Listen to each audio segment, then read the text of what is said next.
Society today is composed of a series of institutions.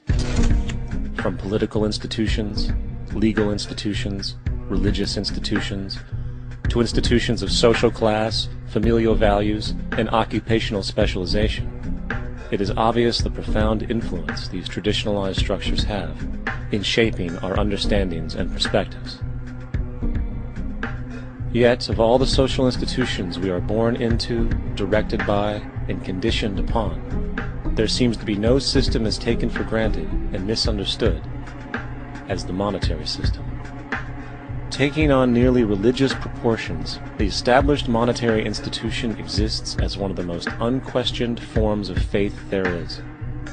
How money is created, the policies by which it is governed, and how it truly affects society are unregistered interests of the great majority of the population.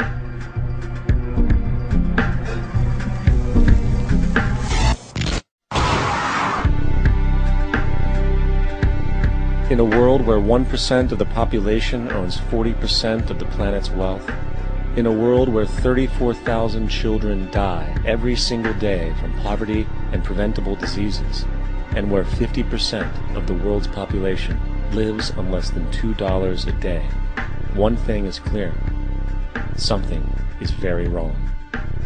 And whether we are aware of it or not, the lifeblood of all of our established institutions, and thus society itself, is money. Therefore, understanding this institution of monetary policy is critical to understanding why our lives are the way they are. Unfortunately, economics is often viewed with confusion and boredom. Endless streams of financial jargon, coupled with intimidating mathematics, quickly deters people from attempts at understanding it. However, the fact is, the complexity associated with the financial system is a mere mask, designed to conceal one of the most socially paralyzing structures humanity has ever endured.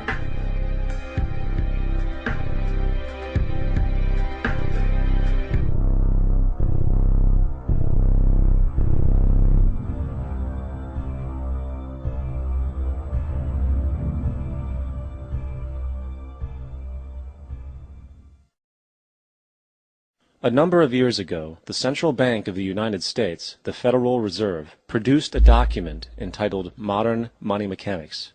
This publication detailed the institutionalized practice of money creation as utilized by the Federal Reserve and the web of global commercial banks it supports. On the opening page, the document states its objective. The purpose of this booklet is to describe the basic process of money creation in a fractional reserve banking system. It then proceeds to describe this fractional reserve process through various banking terminology, a translation of which goes something like this.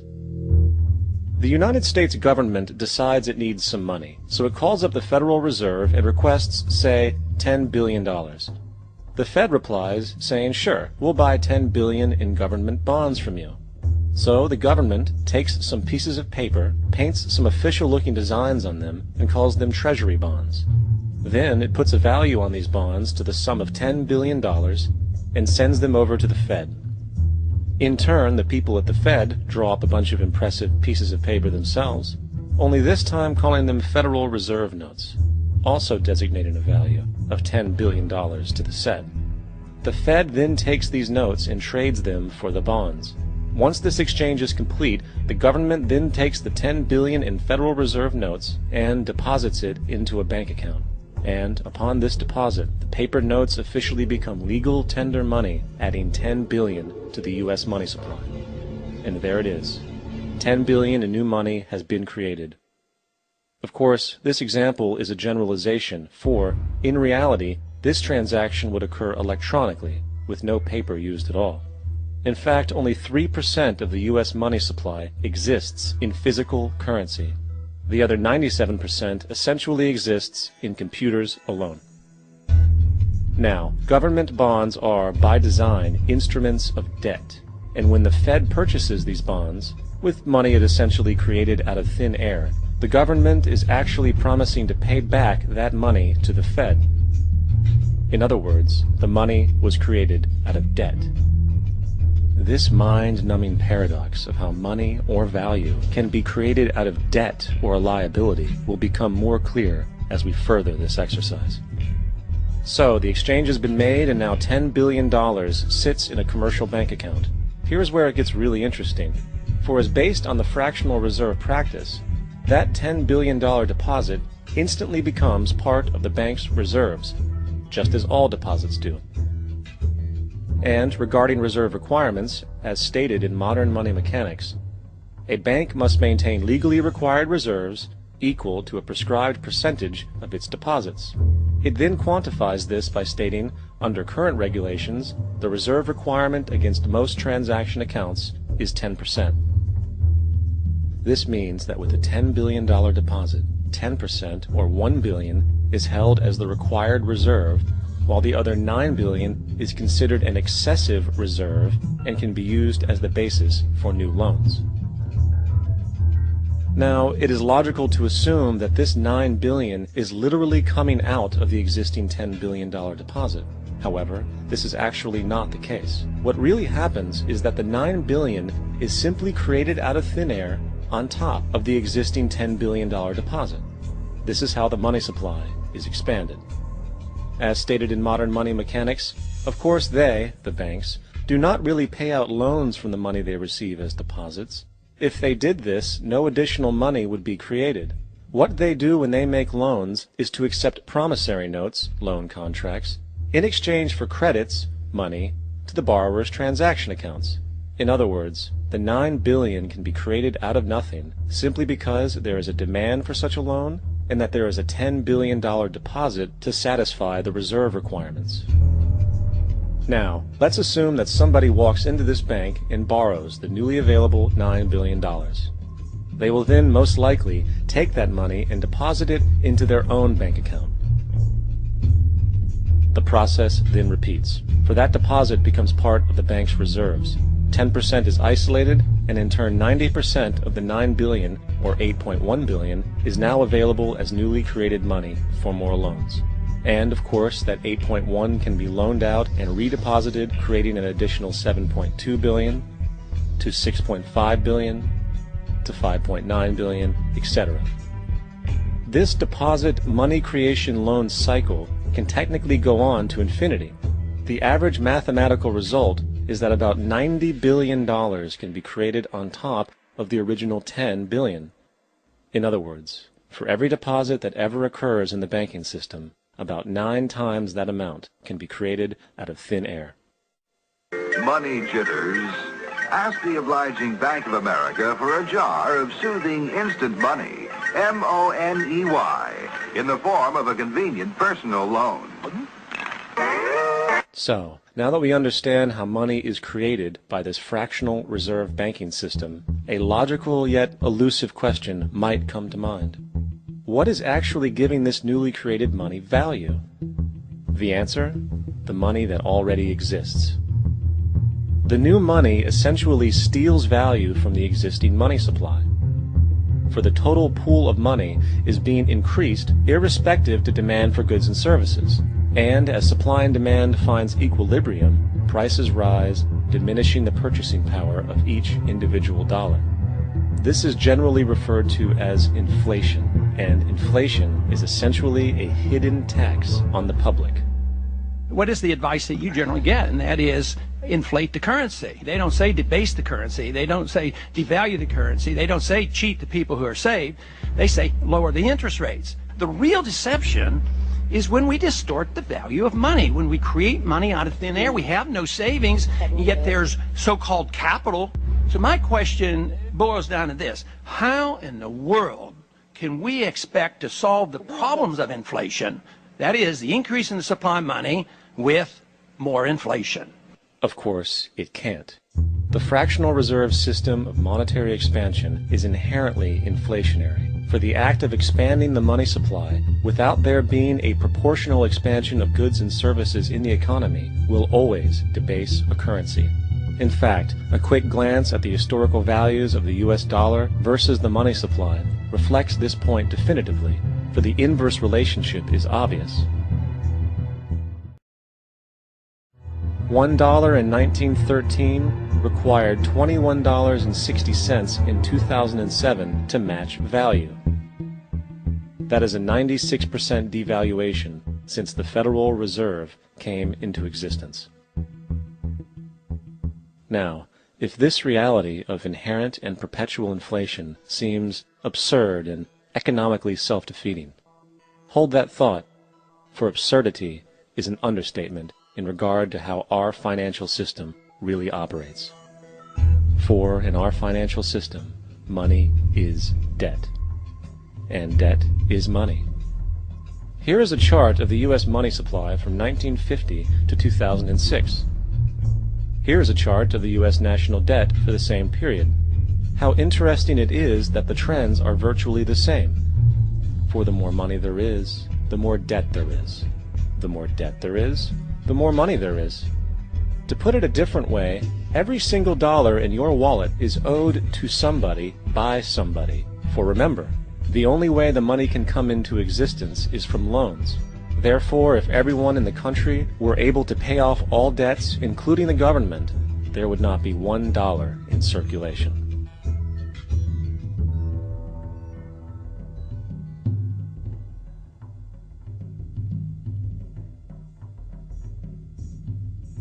In fact, the last time in American history the national debt was completely paid off was in 1835 after President Andrew Jackson shut down the central bank that preceded the Federal Reserve. In fact, Jackson's entire political platform essentially revolved around his commitment to shut down the central bank, stating at one point, "The bold efforts the present bank has made to control the government are but premonitions of the fate that awaits the American people should they be deluded into a perpetuation of this institution or the establishment of another like it." Unfortunately, his message was short-lived, and the international bankers succeeded to install another central bank in 1913, the Federal Reserve. And as long as this institution exists, perpetual debt is guaranteed.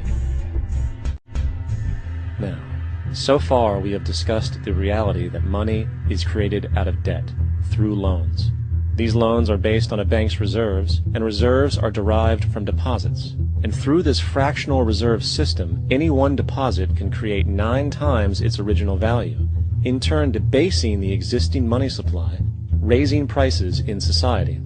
And since all this money is created out of debt and circulated randomly through commerce, people become detached from their original debt, and a disequilibrium exists, where people are forced to compete for labor in order to pool enough money out of the money supply to cover their costs of living. As dysfunctional and backwards as all of this might seem, there is still one thing we have omitted from this equation. And it is this element of the structure which reveals the truly fraudulent nature of the system itself: the application of interest. When the government borrows money from the Fed, or when a person borrows money from a bank, it almost always has to be paid back with accrued interest. In other words, almost every single dollar that exists must be eventually returned to a bank with interest paid as well.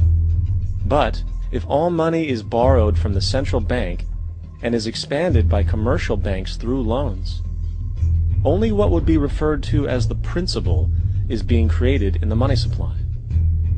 So then, where is the money to cover all of the interest that is charged? Nowhere. It doesn't exist.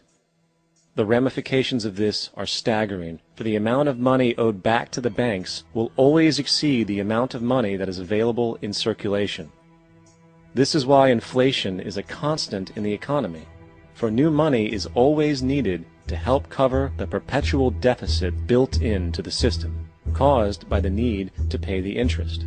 What this also means is that mathematically, defaults and bankruptcy are literally built into the system, and there will always be poor pockets of society that get the short end of the stick.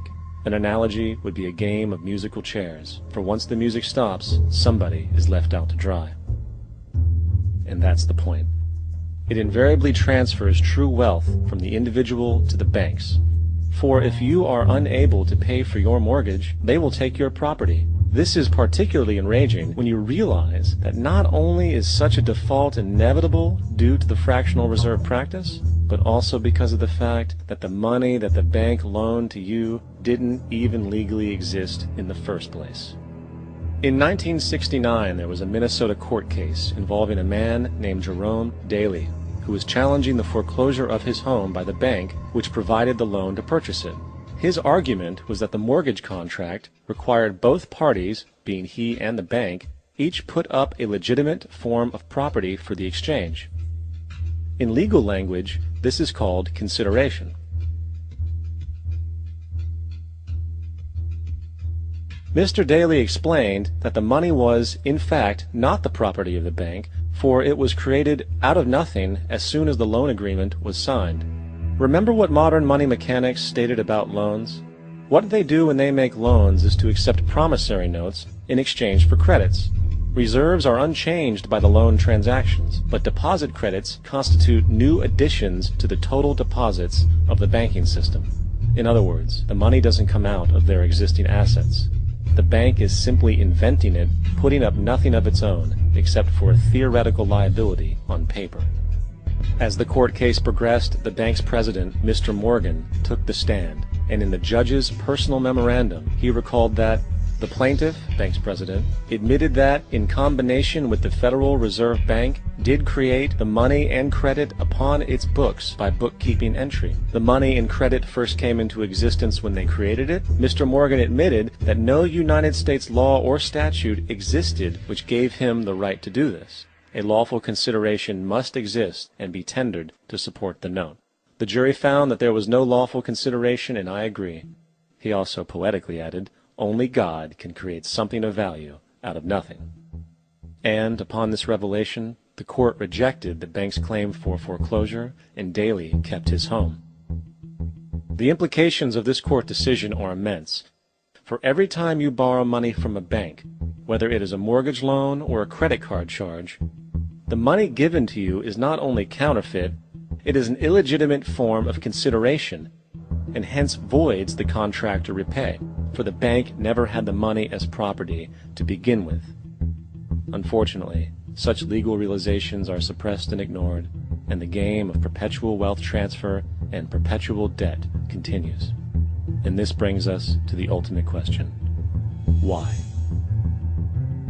During the American Civil War, President Lincoln bypassed the high-interest loans offered by the European banks and decided to do what the Founding Fathers advocated, which was to create an independent and inherently debt-free currency. It was called the greenback. Shortly after this measure was taken, an internal document circulated between private British and American banking interests stated, "Slavery is but the owning of labor, and carries with it the care of laborers, while the European plan is that capital shall control labor by controlling wages. This can be done by controlling the money. It will not do to allow the greenback, as we cannot control that." The fractional reserve policy perpetrated by the Federal Reserve, which has spread in practice to the great majority of banks in the world, is, in fact, a system of modern slavery. Think about it. Money is created out of debt. And what do people do when they are in debt? They submit to employment to pay it off. But if money can only be created out of loans, how can society ever be debt-free? It can't. And that's the point. And it is the fear of losing assets coupled with the struggle to keep up with the perpetual debt and inflation inherent in the system, compounded by the inescapable scarcity within the money supply itself, created by the interest that can never be repaid, that keeps the wage slave in line, running on the hamster wheel with millions of others, in effect powering an empire that truly benefits only the elite at the top of the pyramid. For, at the end of the day, who are you really working for? The banks. Money is created in a bank and invariably ends up in a bank. They are the true masters, along with the corporations and governments they support. Physical slavery requires people to be housed and fed. Economic slavery requires people to feed and house themselves. It is one of the most ingenious scams for social manipulation ever created, and at its core, it is an invisible war against the population. Debt is the weapon used to conquer and enslave societies, and interest is its prime ammunition. And as the majority walks around oblivious to this reality, the banks, in collusion with governments and corporations, continue to perfect and expand their tactics of economic warfare, spawning new bases, such as the World Bank and International Monetary Fund, while also inventing a new type of soldier, the birth of the economic hitman.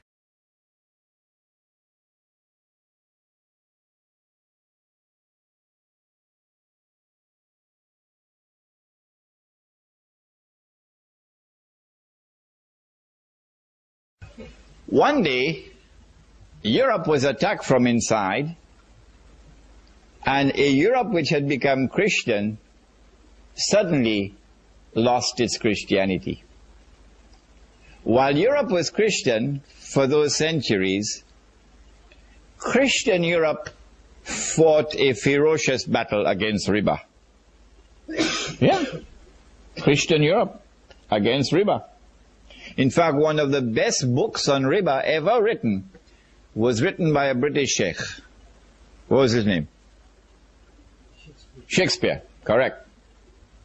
William Shakespeare. Which book? Which book?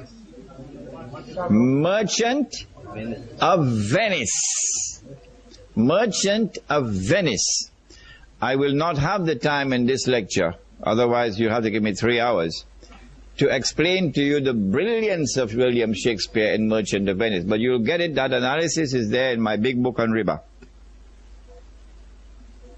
In Merchant of Venice, you will see Christian Europe in its attempt to ensure the prohibition of riba. There is another book, not as famous as William Shakespeare's, but this one is also a classic. Take a note of it. You might want to search for it in the library. The name of the book is Religion and the Rise of Capitalism. I would make this compulsory reading in Darul Uloom. Oh yes. Religion and the Rise of Capitalism by an author whose name is R.W.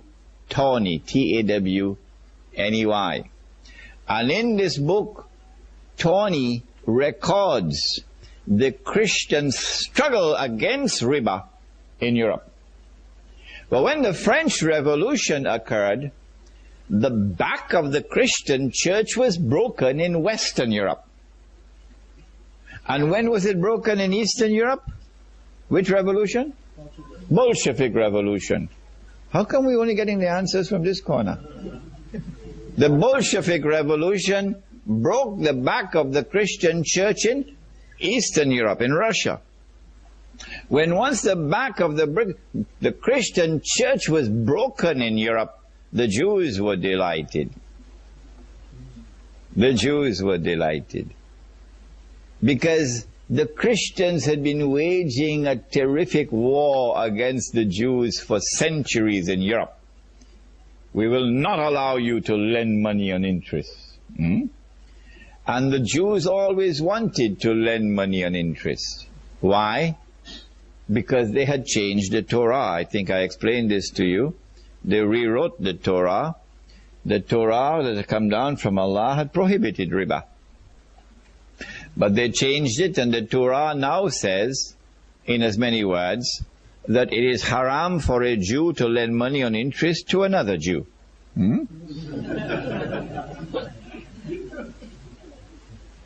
But it is halal, he can lend on interest to those who are not Jews. Go and check it out. Go and check it out in Deuteronomy, in Leviticus. Go and check it out. I have all of these quotations in my book for you. So they are the money lenders.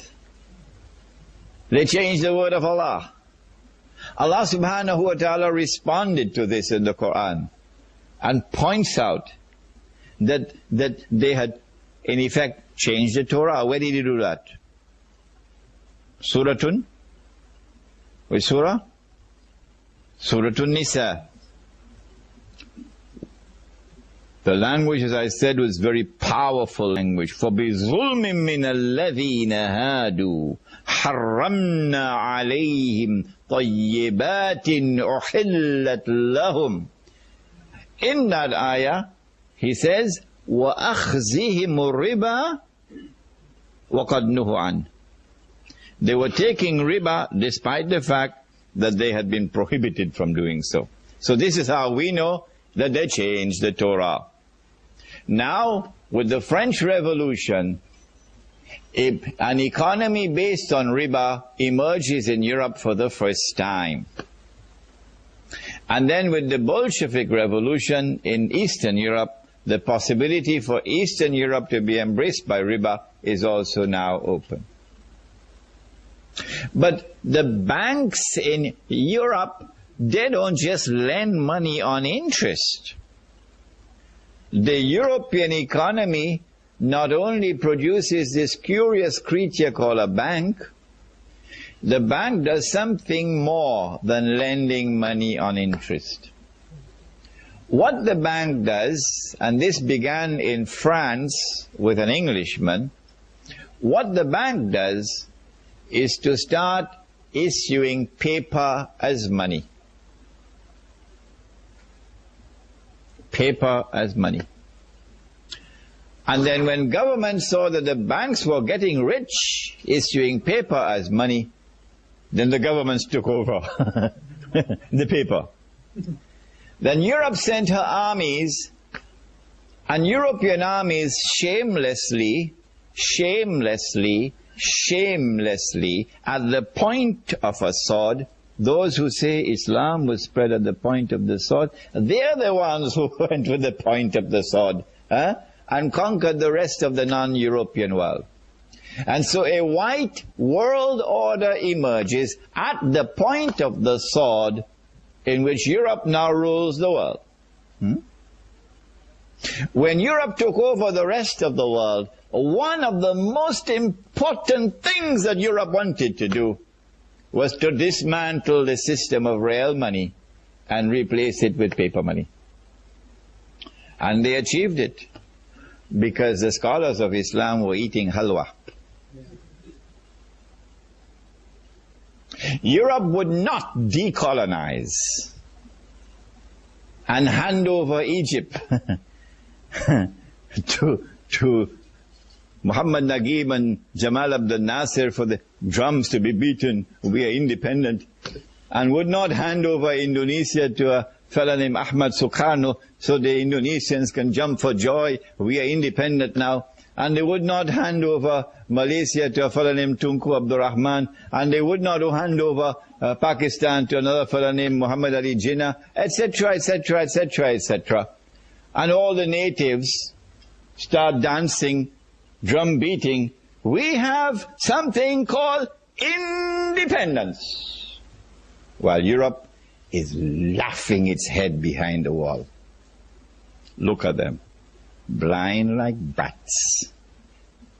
Europe would not decolonize until Europe was ensured that a new financial system was in place in which real money was now replaced by paper money.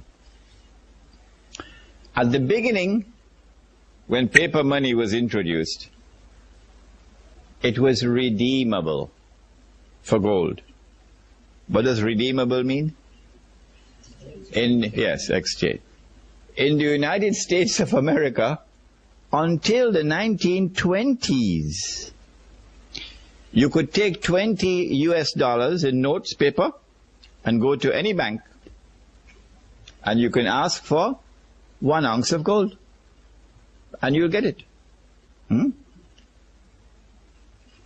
If a man wants to cut your throat, he won't be so silly as to show you the sword, the knife. He has to hide the knife first, all right? Get you to come close. So, when paper money was introduced, it was redeemable in gold. And the banks that issued the paper money and the governments that issued the paper money they gave their word that this is the value of the paper. And they even print on the paper, guess what they printed? In God we trust. Let me show you. Here is a US dollar note, and you can come and see it with your own eyes if you want. It says, in God we trust. In other words, when we give our word to you that 20 American dollars is equivalent to 1 ounce of gold, our word is as good and as solid as the word of God himself. But in 1933, something strange happened that should have caused our ulama to stop eating halwa. Uncle Sam was broke. So guess what Uncle Sam did?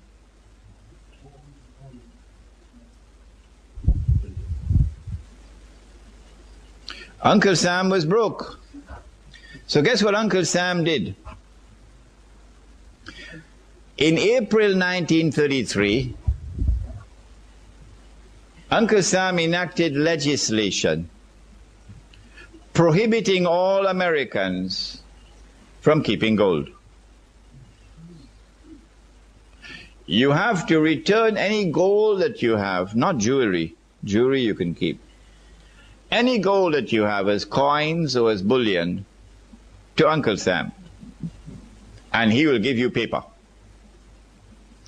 And you have to trust in God that Uncle Sam's word is as good as the word of God.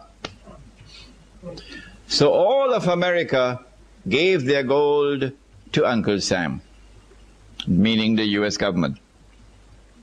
If they caught you with gold after a certain date, then you could be fined 10,000 US dollars and spend 6 months as a guest of Uncle Sam in one of his prisons. So all of America went and gave their gold and took the paper. After Uncle Sam had collected all the gold, guess what he did? He gave his word, but he changed his word.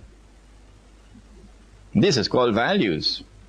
These are the people who today rule the world.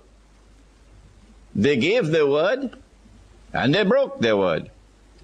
Uncle Sam changed the price of gold from $20 an ounce of gold to $35 an ounce of gold. The American people woke up that morning and said, our own government ripped us off. Yes, it was your own government that ripped you off. And then Uncle Sam made it known, you better come back and buy your gold quick before I change the price again. So the American people had to go and buy back their gold from Uncle Sam at $35 an ounce. And in the process, Uncle Sam ripped off the American people of almost half of their wealth. The Prophet said, sallallahu ta'ala alayhi wasallam, this transaction is one based on deception, through which you get a profit to which you are not entitled. The Prophet alayhi salatu wasalam described this as riba. How is it taking place? They started with gold, paper being redeemable in gold. And then came 1933, when we should have woken up to see their game. But we didn't wake up. So in 1944, at the end of the Second World War, they now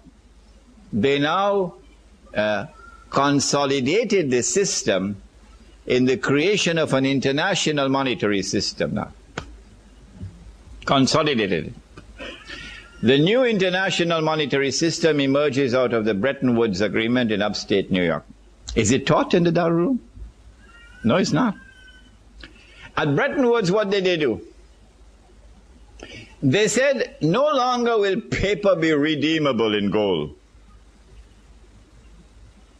Only one paper will be chosen to be redeemable in gold. All the rest will not. The one paper which was chosen was the US dollar. So the US dollar will be redeemable in gold, but not sterling pound, and not Pakistani rupee, and not Indonesian rupiah, not Australian dollar. No, only one. So this is a major blow to the integrity of money. The second thing that they did was to declare that the only people who could come to Uncle Sam to redeem their paper for gold are governments. You and I can't do it. Only governments, only central banks. So now the entire system has lost 99% of its integrity. It has only 1% left of integrity, but those fellows are still eating halwa. 1% integrity left. That governments, central banks can go to Uncle Sam with their US dollars and demand the gold. Nobody did. From 1944 to 1971, nobody did. The Vietnam War took place in the late 60s, and Uncle Sam printed a lot of paper to finance the war. And Uncle Sam didn't have the gold to back that paper. At Bretton Woods, they had fixed the price of gold at $35 an ounce. Fixed. It is there in the Bretton Woods Accord. Uncle Sam didn't have the gold to back all that paper. So in September 1971, the British government came in one Friday evening, perhaps, with $3 billion and said, Uncle Sam, we want the gold. Uncle Sam knew that the game was up. The game was up.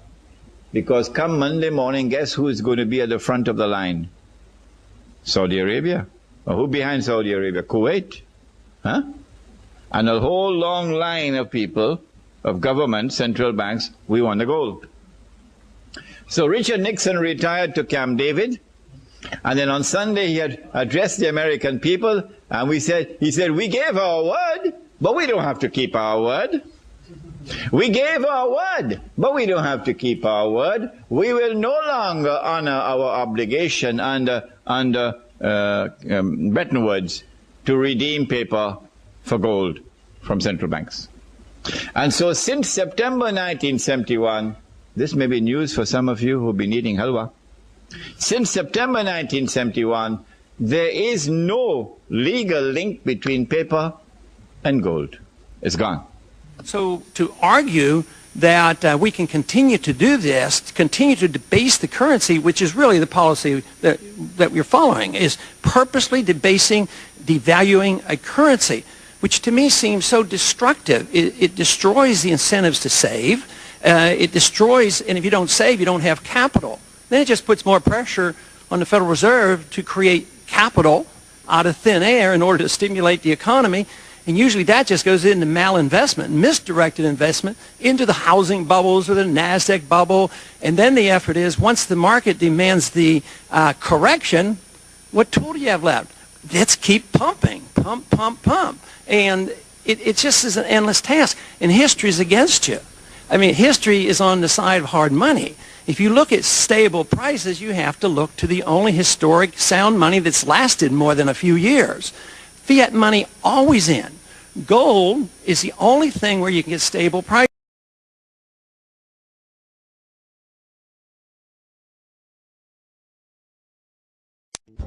Meet Uncle Sam. He has a lot of bills to pay. Almost $4 trillion worth every year. Uncle Sam's income is a little over $2 trillion per year. To make up the difference, the deficit, he does what most Americans do. He borrows money. When Uncle Sam takes out a loan, he calls it a bond. Bonds can be held by banks, investors, or even foreign governments. Uncle Sam has to promise to pay interest on these bonds, just as you do on any loan you take out. Ever think about paying your mortgage with your credit card? That's exactly what Uncle Sam does. He takes out new loans, new bonds, so that he can make payments on the old ones. All those loans, and especially all that interest, adds up. Right now, Uncle Sam owes about $14 trillion. To put that in perspective, 14 trillion is about the same as the national GDP, the total value of all the goods and services produced by the American economy in an entire year. It's such a huge amount of money that Uncle Sam is starting to run out of people to borrow from, and he's having trouble just paying the interest on his loans. The obvious solution would be to either cut spending or increase taxes. But if he cuts spending, the people that he's spending money on would complain that they don't have money to spend, and that he was hurting the economy. If he tried to raise taxes enough to close this gap, not only would people definitely have less money to spend, he'd probably have riots on his hands. So Uncle Sam chooses the easy way to make money. Just make it.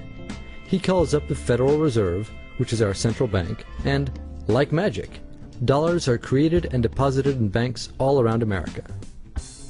The problem is that the more of something there is, the less it's worth. Same goes for the US dollar.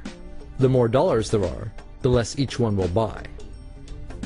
That's why commodities like gasoline, food, and gold become more expensive when Uncle Sam does his money-making magic. The commodities aren't really worth more. Your money is just worth less. That's called inflation. Remember the foreign governments that lent money to Uncle Sam? When they lent money to the American government, something interesting happened. It made the U.S. look richer, and their countries look poorer. When a country looks poor compared to America, $1 of our money buys a lot of their money, so they can pay their workers only a few pennies a day. With such low labor costs, they can sell their products in America for lower prices than any American manufacturer can. The easiest way for American companies to compete is to move their factories overseas and pay their workers a few pennies a day too. This contributes to a recession. Americans lose their jobs, stop paying taxes, and start collecting government benefits like Medicaid and unemployment. This means that Uncle Sam has even less income and even more expenses. At the same time, the people who still have jobs are desperate to keep them, so they tend to do more work but not to get paid anymore. When your dollars are worth less, and you're not earning more of them, that's called stagflation. And this is why Uncle Sam is in a catch-22. He can't raise taxes or cut spending without making the recession worse. And he can't have the Federal Reserve create more money without making inflation worse. For now, he can keep borrowing money, but since he can't even pay the interest on the loans he already has, it just makes his inevitable bankruptcy even worse. Whether it's in 2 months or 2 years, the day will come when Uncle Sam can no longer pay his bills. When that happens, the banks, investors, and foreign governments who are counting on that money won't be able to pay their bills. You see, just like Uncle Sam, governments, banks, and corporations don't actually have much money. Mostly, all they have is debt to each other. If one link in the debt chain stops paying, defaults, the whole thing falls apart. If investors can't pay their bills, corporations won't be able to pay their employees. If banks can't pay their bills, you won't be able to take out a loan, use a credit card, or even withdraw your savings. If foreign governments can't pay their bills, their own banks and corporations will have the same problems. That's called a global economic collapse. It's never happened before, so nobody really knows how bad it will be, how long it will last, or even how we'll eventually get out of it. The house of cards has already been built. There's no painless way to dismantle it now. All we can do is to educate each other about what's actually going on, and to prepare for what may be very extraordinary circumstances.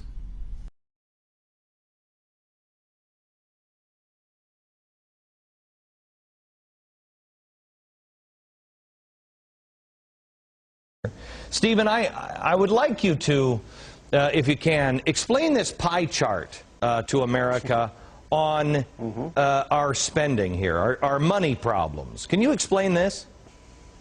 Well, we have multiple national debts, Glenn. We don't just have one national debt. Everyone knows that we owe $8 to $10 trillion in the accumulated budget deficits that we owe, but then we also owe somewhere in the neighborhood of $50 to $55 trillion, and that's trillion with a T, in money that we owe in Social Security and Medicare and Medicaid, money that we don't have coming into the system. That is promises we've made over what we're going to collect into the system. And then on top of that, Glenn, there's $16 billion that we've calculated. Trillion. Did I say You said billion. I mean, what are you? Even I'm guilty of that. Hello. Billion's a made-up word. Let's use real numbers like trillion.